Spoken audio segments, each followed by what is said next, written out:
Greetings guitar freaks, and welcome to a new, hopefully useful guitar lesson for you.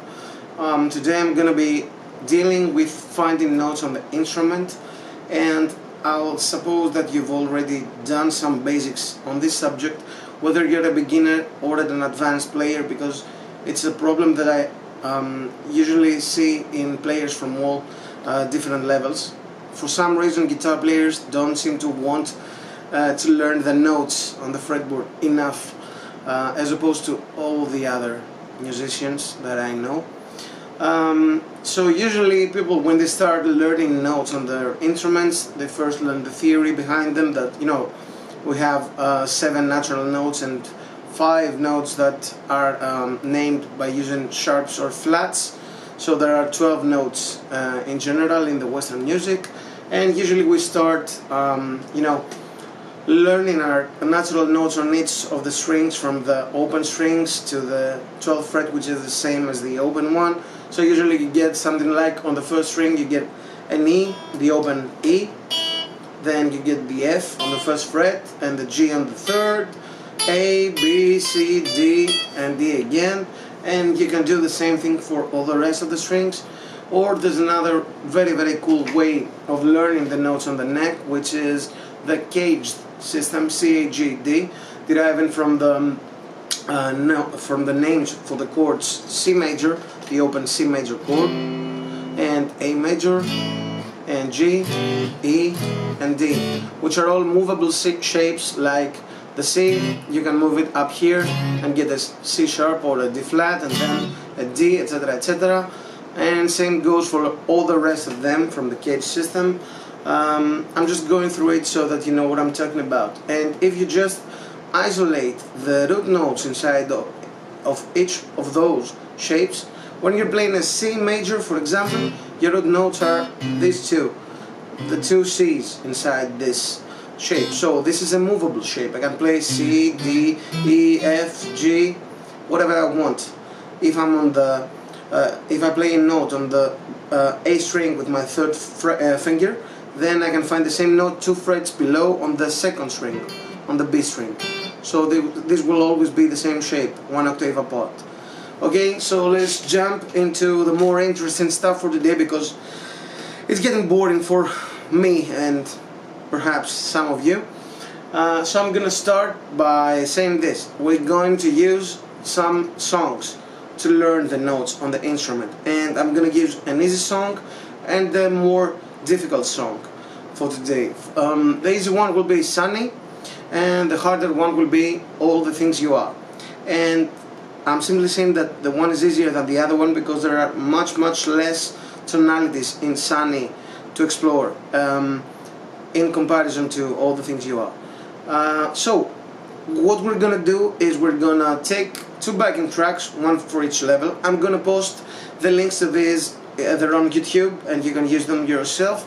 I'm gonna be using the chord charts to show you which chords there are for each of the songs, and we're gonna be playing the root notes to those chords that you see.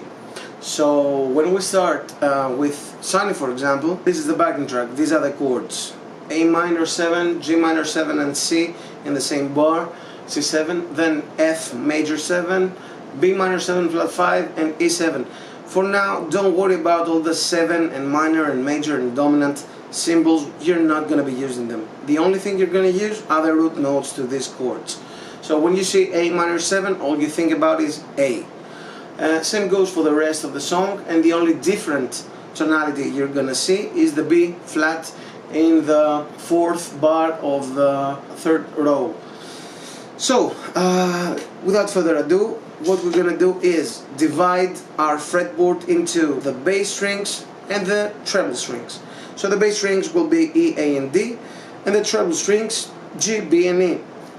Obviously the more bass strings will be much easier for us to find notes, because 99% of guitar players can see more easily in those chords, because in those strings, sorry, because we're always beginning playing scales and stuff like that, starting from the 6th string. So let's do this really fast and find where those notes are on our fretboard. Now skip the open strings and let's jump straight to the frets 1 to 5 for the bass, for the 3 bass strings. So you get an A, you can play it over here only. 6th string, 5th fret. Then you have a G and the C. You can also play the G over here if you want to, but the C will be this one, 3rd fret. And then you go to the F, you have 2 options, number 1, number 2. Choose whichever you like. And then you get a B and an E. And these are the only places you can play them. Then you repeat the same thing once more, then the same thing once more, with the only difference that you have to play a B flat. Right after the F, you have to go to the B flat, so right over here. And then back to the B, E, A, and for the last bar, B and E. If you play this backing track and try to play over, you can play whole notes, you can play half notes, quarters, whatever you want, or you can even add your own little groove to each of those notes. The only thing you need to do is not change the roots that you're playing during each one of those chords. So whenever you have 2 chords inside the same bar, you have to play the first chord for 2 beats and the second chord for 2 beats. Let's see how this sounds over the backing track.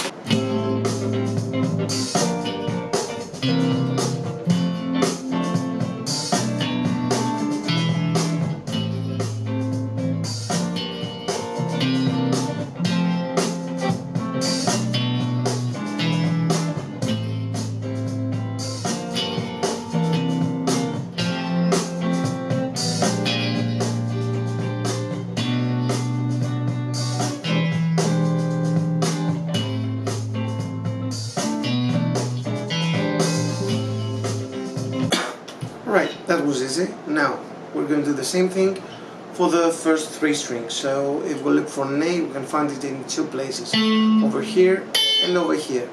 And if we look for the G, we can play this one, and if we look for the C, it's this one. Both are valid.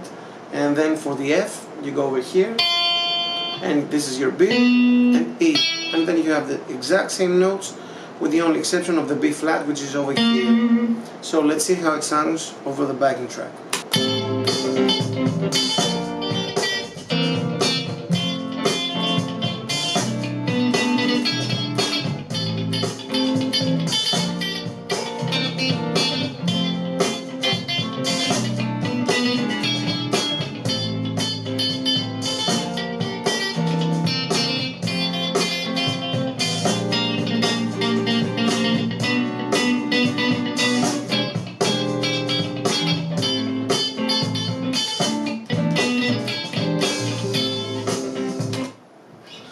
That was pretty easy, right? And you can continue doing the same thing if you want to learn the rest of your fretboard. And then you're going to go to the frets 3 to 7, 5 to 9, 7 to 11, 9 to 13, and 11 to 15. And repeat the same procedure. And by the end, you should hopefully be able to play those notes wherever you want on the neck. I should also say that it's important to learn the chord changes instead of only waiting for the chord to appear in front of your eyes, because if you don't know where you're gonna go next, it's gonna be really hard to find those notes. So it's much easier if you learn the song by heart. Before I move on, let me say that this video is not sponsored, it's just a free tutorial for you. So if you want to, you can easily support the channel by pressing the subscribe button, the thumbs up or thumbs down, whichever you want to, and dropping a comment, or maybe sending this to your guitar friends and helping this channel grow. So let me go on by showing you what you can do with the other song. The other song is called All the Things You Are. It's one of the most important and well-known pieces of art in jazz music, and this is the backing track we're going to be using. And you have a hell of a lot more tonalities to learn. It's heavily based on what we call the circle of fifths or fourths. So if you already know this one, it's going to be easier to learn. If you don't, well, good luck. So we're going to follow the exact same method. Let me just start on the first 5 frets again, and for the economy of time, I'm only going to show you where those notes are in the thinner strings, G, B and E.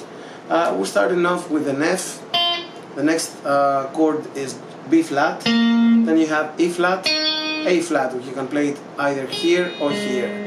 And D flat, G, C, which you can find over here as well. Then a C once more, F, B flat, E flat, A flat, D and G. Then A, D, G, then F sharp, B, E and C. Then again F, B flat, E flat, A flat, D flat, D flat, C, B diminished.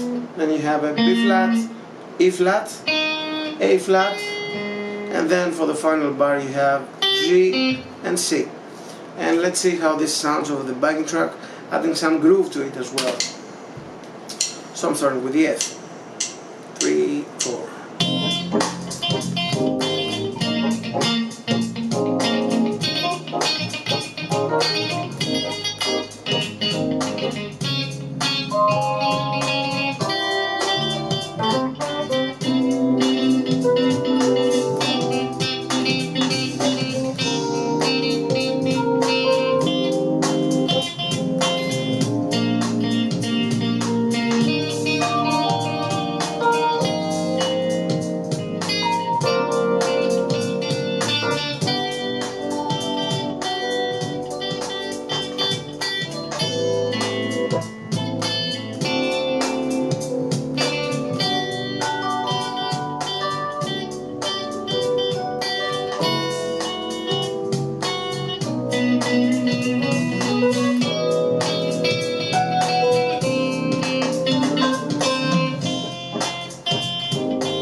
So there you have it. This is for me a really smart and easy way to learn your notes, actually learn them on the instrument instead of always having to do the same thing and forget about them, like, you know, calculating, for example, G, A, B.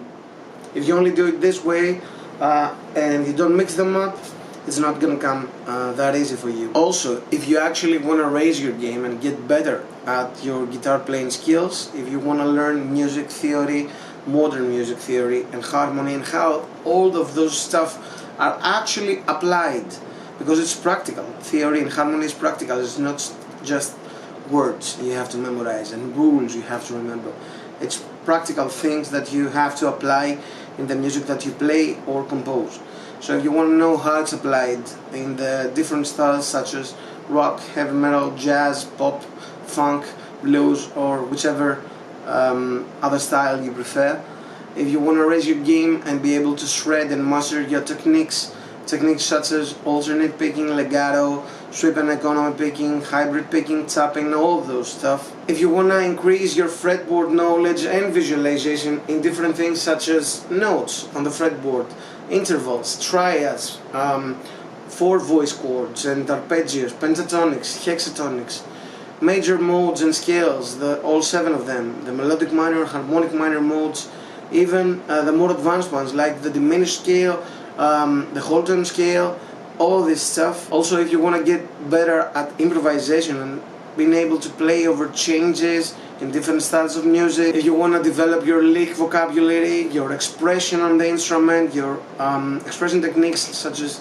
vibrato, slide, bends and stuff like that. If you want to get better at rhythm guitar, sight reading and be able to play with chord charts, and also increase your repertoire and knowledge of riffs, songs, solos and all this stuff. Currently I have a few weekly open slots, but very few. So drop me a message in this form in my website and I'll reach you really soon.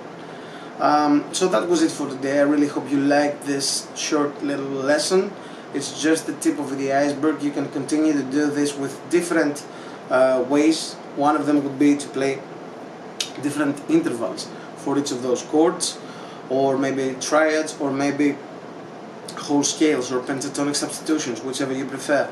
But we'll discuss all those in a future lesson. I just wanted to do an introduction to the way I like to think, and the way I think will help you being able to visualize things better on your guitar. So stay tuned, subscribe, like, comment, and let me know whatever you'd like me to do in the following tutorials and lessons, and I'll be seeing you really soon. Take care.